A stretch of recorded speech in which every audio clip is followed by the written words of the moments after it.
everybody. Welcome to the Catholic Influencer Podcast, a conversation to help Catholic influencers like you and me go deeper and further in influencing our world for Jesus. I'm your host, Father Rob Galea. And I'm your co-host, Danii Sullivan. And we look forward today to talking to you about Catholic priesthood. Nice administration day today, Danii. We're all in the office. Well, yeah, me and Janine are in one half of the office, and I think you're trying to block us out by going into a separate little room. Yeah, I'm trying to do some of my administration work. I get distracted so easily. I'm like... Yeah, and me and Janine can be distracting because we go off topic a lot. Yes, I'm overhearing some of the conversation in the other room thinking, when are they going to work? We work. We're very productive, and then we just start talking about food and what's on TV and things like that. So what's on TV and what food are you talking about? Well, Married at First Sight is quite big in Australia at the moment. I haven't watched this season, but I've been keeping up to date on Facebook. So that's pretty prevalent actually this morning. And please note that we don't endorse the sacramentality or anything of maths. Is that what they call it? Maths. It's just kind of like one of those brain dead TV shows where you watch it and you're like, well, that's that time of my life gone that I'll never get back. Well, that's a good intro into one of the sacraments, say the sacrament of marriage, but we're going to talk about another sacrament today. Which is a good intro to a completely different topic. Which is the sacrament of the priesthood, the Catholic priesthood. You know, one of the things that even myself as a priest is that it's constantly unfolding, trying to understand what the priesthood is, what my role is as a priest. Now, it's easy for me to say that I proclaim Jesus through word and through sacrifice. But what does that actually mean? Because you see, priesthood is so deep, it's so great. It is actually living in the person of Christ. And to be able to do that, it's just a never-ending depth and never-ending figuring out of what it means. But priesthood has predated, sort of pre-existed even Christianity. You know, there was the priesthood. It's not a Catholic. Let's use the word we used last week. Phenomenon. Stop. Phenomenon. But it is something that pre-existed. There are priests in all types of religions. There are priests and priestesses in Judaism and also in even the pagan world. In fact, maybe let's look at what the internet says. Merriam-Webster. Yeah, so even according to Google, thanks Webster, a priest is one authorized to perform the sacred rites of a religion, especially as a mediatory agent between humans and God. So it doesn't actually say anything there about particularly like being a Catholic priest. No. It's just like priest is a very general thing. Yeah, but coming to the understanding of priesthood, I think there's a key word there, is that mediatory, so mediatorio, however you pronounce it. It's different if it's Australian or Maltese, apparently. Yes, or American even. And so being a mediator, to be a mediator means to be a bridge builder, someone who builds a bridge between God and humanity, okay? So God is, in a sense, unreachable. He's transcendent. It's totally other. And so we need somehow some kind of bridge between us as a human being and God as the divine, as perfection. Us as imperfection trying to reach God who is perfect. And so I think the mediation, the bridge building is done in three ways in all religions, not only Catholicism, okay? The priest's role as a mediator, bridge builder, as someone who offers instruction to the people, you know, like even in the Old Testament in Judaism, the people were offered instruction. They were taught the word of God. They were proclaimed the word of God. That's the first thing. Second thing is sanctifying the people, showing the people how to be holy, how to be like God. So describing who God is and allowing us to reflect that holiness and wholeness. And then the third thing that a priest always did was offer sacrifice on behalf of the people. So whether it was a blood sacrifice in the Old Testament or a blood sacrifice, even human sacrifices, some pagan gods would offer. So it is offering sort of this sacrifice on behalf of the people. Even again, this is what happened in Judaism, except we didn't have human sacrifices. We had lambs and sheep and pigeons and doves, all of these sacrifice on behalf of the people. But it's also different in Christianity, okay? Because there's only one priest priest in Christianity. So there aren't several priests in Christianity. There's one perfect priest. And who's that perfect priest? Jesus. Jesus. Yes. Did you have to sing that like the Muppets to be able to say that? No, I can pronounce that name. Jesus offered instruction. He offered sanctification, an example of holiness, and he also offered sacrifice. Yeah, so and his instruction that he offered was perfect. Nothing that Jesus said is wrong. Everything he said is perfect, it's correct, and it's the best instruction that we can receive to be like him in his perfect holiness. We're striving for holiness, but he is holiness, he is perfection, and he's what we need to aim for. And then the sacrifice as well. He offered himself on the cross. So if all of that is perfect, and there is only one priest in Christianity, like you said, then why do we need priests? Like, Jesus is that mediator. It says that in scripture, that he is the bridge between us and God. So why is it important that we have priests? Well, yes, you're right. You see, Jesus is the perfect bridge. He's the perfect bridge builder through the sanctification, through instruction, and through his death on the cross. But also, he did, like you're saying, he rose from the dead. So why, if Jesus is still alive, so why do we have Catholic priests? Why do we have people walking around in black shirts and collars? And well, the reason there are priests today is to be this continuous bridge builder on behalf of Jesus, in the person of Jesus. Now, this you have to bear with me, because this can be a little bit complicated, okay? So Jesus died on the cross. That was his perfect sacrifice. But what we need to do is to bring that bridge to the people, to every generation. And the way that Jesus planned to do this was by offering the Eucharist, by continuing to sanctify us. He instituted the sacrament of the Eucharist, which we call the sacrifice of the Mass. Now, what happens is that God appointed priests, appointed people to bring that sacrifice to the people, to make present the same sacrifice of Jesus on the cross. Now, one of the biggest heresies that has existed is to think that Jesus, every time we celebrate the Mass, Jesus is dying on the cross, when that's not the real, that's wrong. Okay, so every time we celebrate Mass, what happens is, like, we are brought to the same sacrifice of the cross. So it's like, I like to explain it like a TARDIS, or Doctor Who. Do you ever watch Doctor Who? I've never watched Doctor Who, but I understand that it's a big blue box. Yes, so it goes into this telephone. Yes, okay. And then what happens is he's brought to a space and a time, even that he's not present in. So he actually becomes present in a particular space and time. So everyone who participates in the Eucharist is brought to the same sacrifice, is brought to the cross. So what happens at that moment is the priest is making present through a sacrament. That's what the word sacrament means. It's a sign. He's making present that same sacrifice on the cross. So the priest is, in a sense, the priest at that moment of sacrifice becomes Christ himself. So he becomes the person of Christ. And what does that mean? He becomes the person of Christ in two ways. One, he becomes the sacrifice itself, which is crazy, okay? And the second thing is he becomes the one who sacrifices, not because he is good or because he is extraordinary, because at that moment he represents Christ, who sacrificed himself, who offers the sacrifice. So Jesus gives himself to the Father, and so it is the sacrifice and the one offering the sacrifice being represented. So in fact, I know I may have lost some of you here. Like 10%. But during Mass, Jesus is present in how many ways? Do you know this? Like, Jesus is present in the Eucharist, he's present in the Word, he's present in the people, but he's also present in the priest. And not because the priest is extraordinary, but because that priest at that moment represents Christ, the person of Christ, the one offering the sacrifice, but also the sacrifice.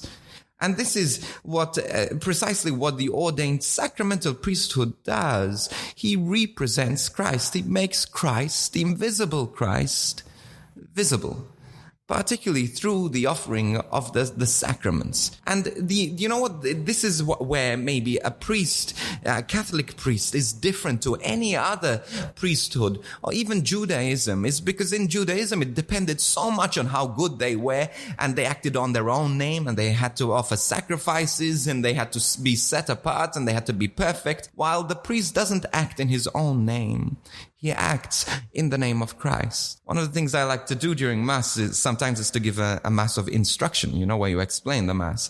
And one of the things I do is I dress at the altar, because you see this, I try to explain that the alb that I'm wearing, that white garment, is a garment that hides the priest completely, like a baptismal garment, where they're no longer seen, but it is the whiteness, the purity of Christ that covers them. It's not their goodness.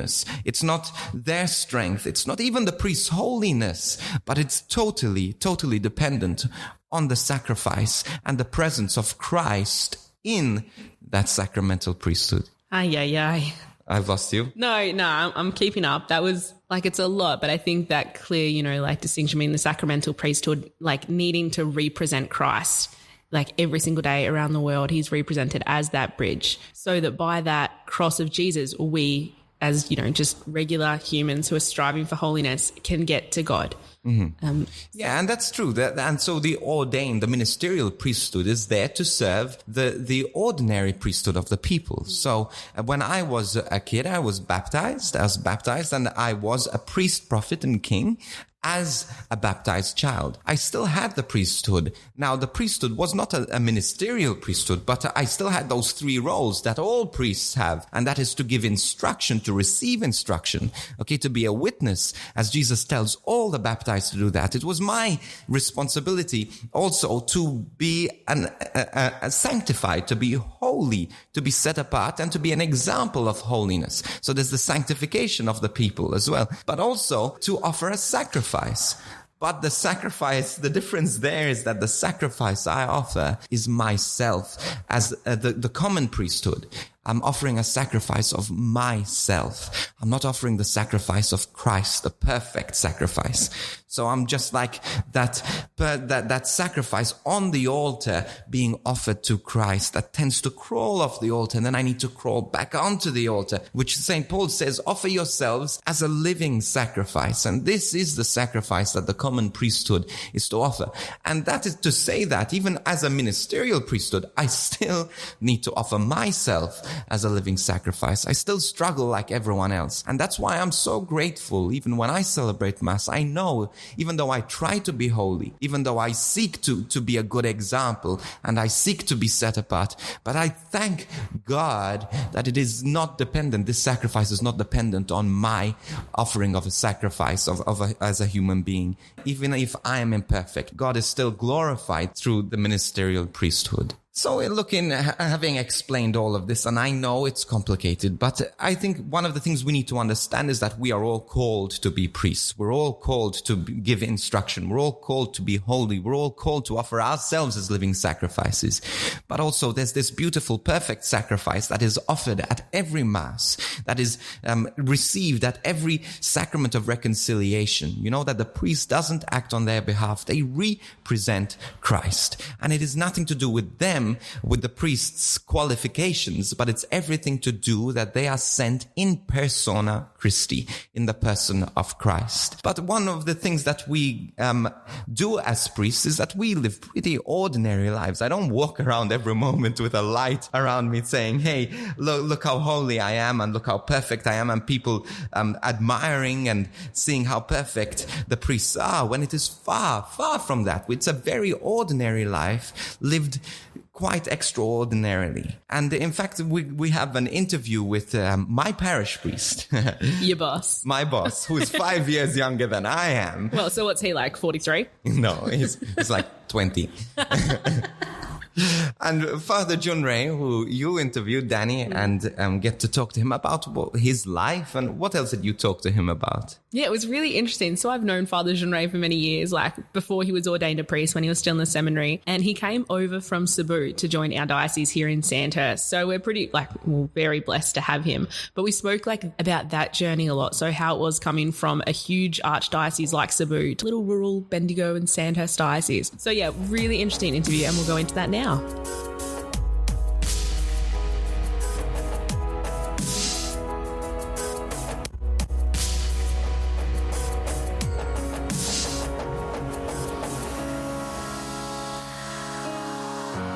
I'm here today with Father Junray. Father Junray is the parish priest or parish administrator here at St. Kilian's Parish in Bendigo. Thank you so much for joining us today, Father Junray. Thanks, Danii. I was just wondering if you could start maybe with a bit of your vocation story, I guess. So how did you end up being a priest? So you weren't from Australia, but now you're a parish priest here in Australia. What did that journey look like? I think faith is primarily, it is given. And I'm really grateful that one of my greatest influences is my grandma. I received my faith from my grandma. Probably I could imagine when I was 2 or 3 years old. And that's the time that I started going to Mass. I think when I go back to my memory, I think I've been going to Mass probably 2 or 3 years old, or 4 years old. And with that gift of faith from my grandma, I just started to develop that and love to the church. And I remember when I was 15 years old, I met some seminarians in our parish, and they're so happy bunch. They're very good to the people, the young and old people. And I said I wanted to be like them. Vocation is, we are attracted the same way from Jesus. We are called to Jesus because he's so attractive to us. Cool. So you met these seminarians, and then from there, did you just join the seminary straight away? Was it a pretty instant thing, or did it a journey that took a while? It took a while because I was a young catechist in our parish, and it was during a summertime that I hang on with these guys in the parish, and so that sort of friendship among these young guys who are so dedicated to the parish life, to the community life, and that friendship guides me through to the vocation. After that, I told my mom and dad about going to the seminary, and I can remember, I think I was 15 years old. And in the Philippines, it's really difficult to enter the seminary because, unlike here in Australia, we're so blessed that the diocese or the bishop would pay for the seminary dues. But in the Philippines, it is your family. And around the time, we had a financial problem as well with our family. And I remember my mom telling me that you could just be a teacher. You'll be happy. You'll be fine. And I said, no, because I couldn't imagine myself as a teacher. I think my heart was just so fiery around that time. All I could think of, I just want to become a priest. Cool. So your family was struggling financially, you just said. So how did you raise these funds then to enter the seminary so that you could become a priest? Well, I was really amazed by the decisions of my mom and dad, because my mom and dad are not really churchy people. Even though our home is just a minute walk to the church, we could hear the homilies of the parish priest, but my mom and dad are not God. They don't get to the church quite often, but they're so self-sacrificial. They ultimately decided that to sell our home. I was blown away. I was really blown away by that decision, that I feel even guilty. Why are they doing this for me?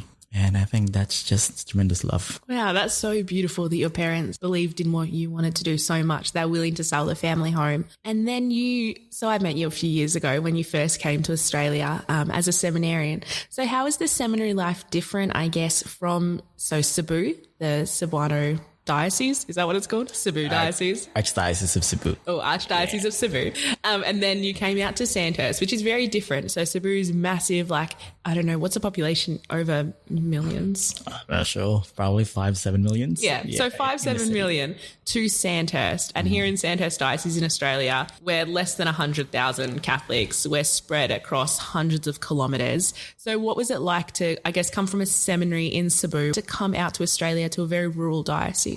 I remember it was in June of 2010 that I came here in Australia, and it was the middle of winter. So I that winter just caught me. You would have froze. Yeah, it was. And I'm very close to my family. I am the eldest in the family. And, I thought around that time that I could just ring my family or Skype them and I'll be happy with I'll just be happy. But the first couple of months, I struggled with the homesickness. I'm really, really close with mom and dad. And I remember my spiritual director at that time, after 1 month, he died too. So I struggled for the first few months, and ultimately about the language too. I couldn't.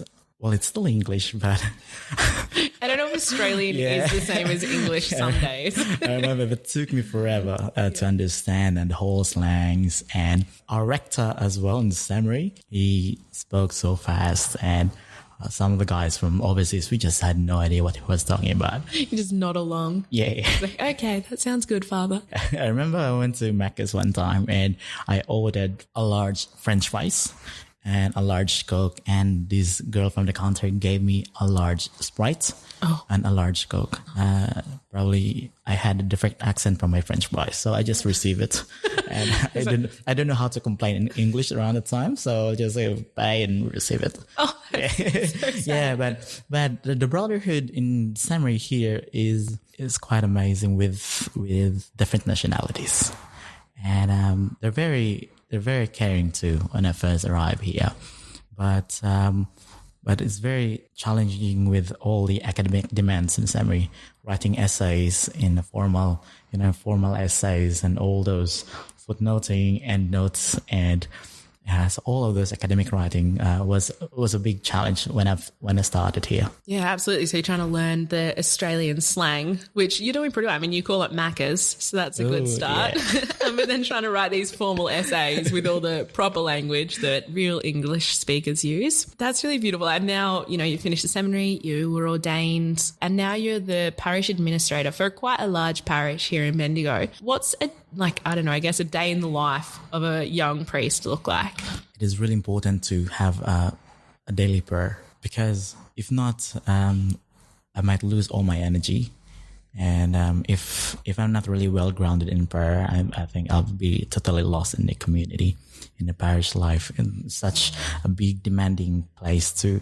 Very central, but I'm really grateful to here in the community of St. Kilian's, because the community is very well supporting.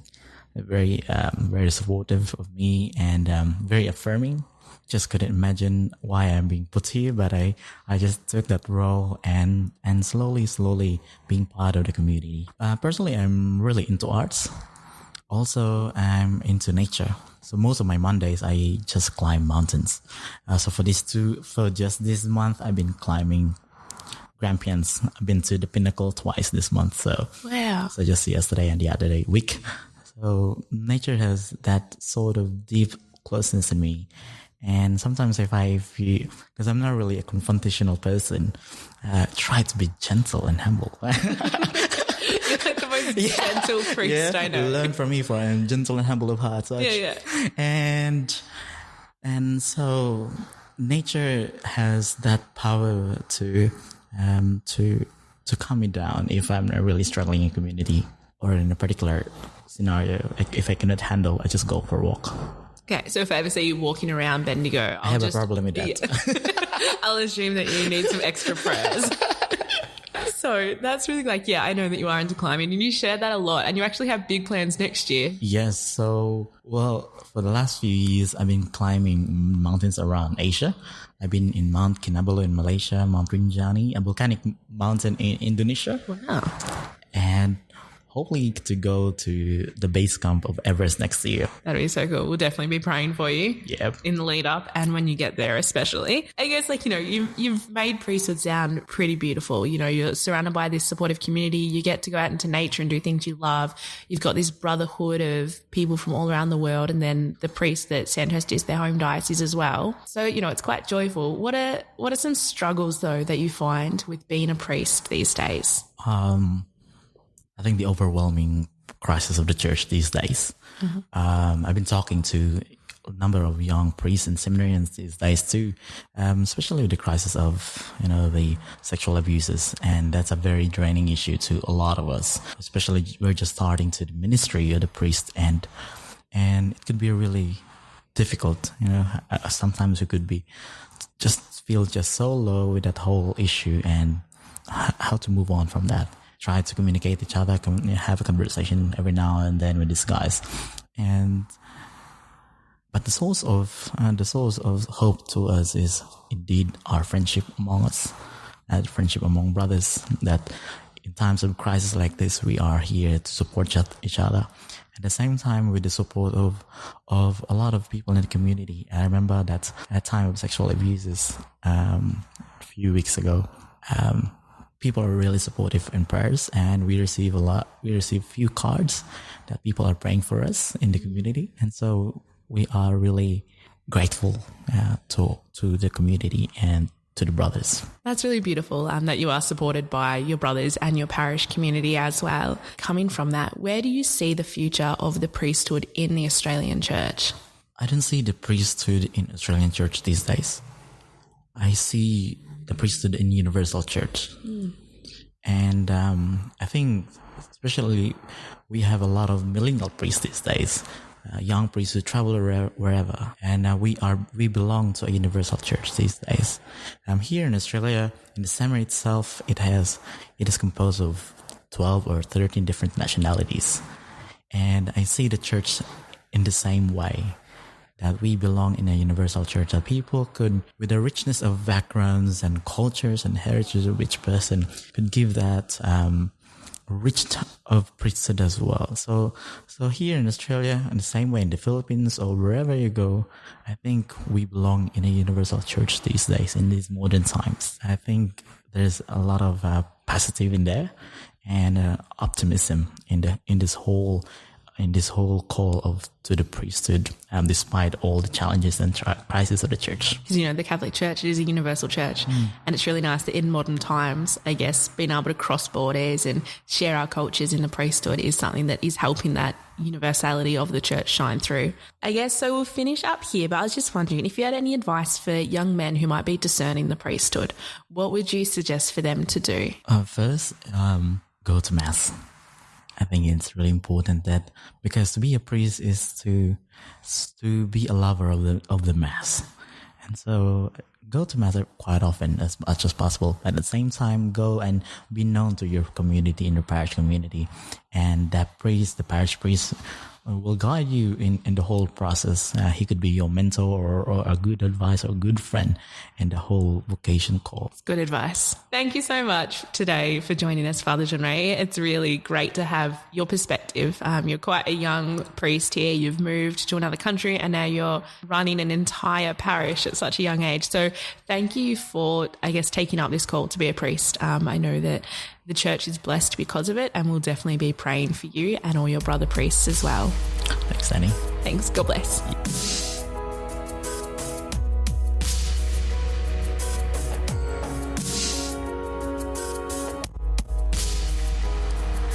Thank you so much for joining us today on the Catholic Influencers podcast. We hope that you've learned a little bit more about the sacramental priesthood, and please join our team as well in praying for the vocation of young men to become priests, and also for all our priests around the world. We love hearing from you, so please continue to be in touch with us at frgministry.com/podcast, or any of our social media, so Facebook, Instagram and Twitter at FRG Ministry. Until next time, God bless.